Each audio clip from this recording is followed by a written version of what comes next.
Chapter 16 is DJ. DJ skipped up 30 flights of stairs to Mrs. Jewell's room. He was grinning from ear to ear, from nose to chin, from here to there and back again. "Hey, DJ," Todd shouted. "Glad to see you." Todd was a pushover for smiling faces.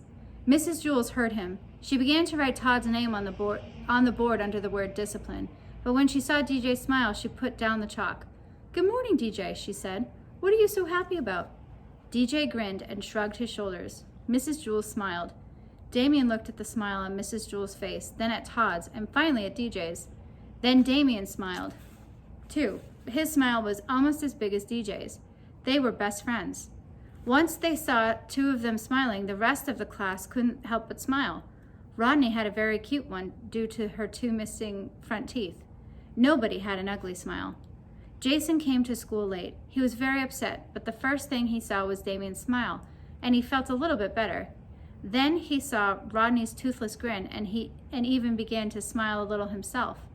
But when he saw the piano on DJ's face, he fell, laughing, onto the floor.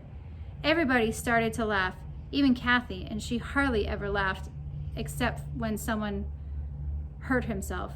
The whole room seemed to be laughing, not just the people in it. The blackboard chuckled, the ceiling snickered, the desks were jumping up and down, and the chairs were slapping one another on the back.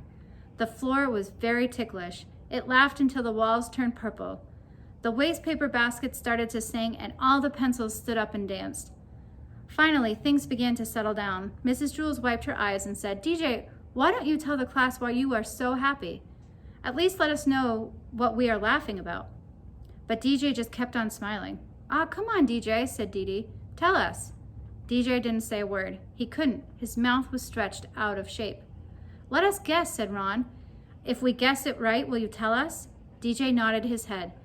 His smile began to hurt his ears. Everyone took one guess. "Have you been swimming? Is it your birthday? Are you in love? Did you get a green ball?" Nobody guessed right. At recess, DJ was still smiling. Lewis, the art teacher, called, "Hey, DJ, come here." They walked to the far corner of the playground, where they were alone. "What's up, DJ?" Lewis asked. DJ just smiled. "Come on, DJ, you can tell me. What are you so happy about?" DJ looked up at him. He said, "You need a reason to be sad. You don't need a reason to be happy."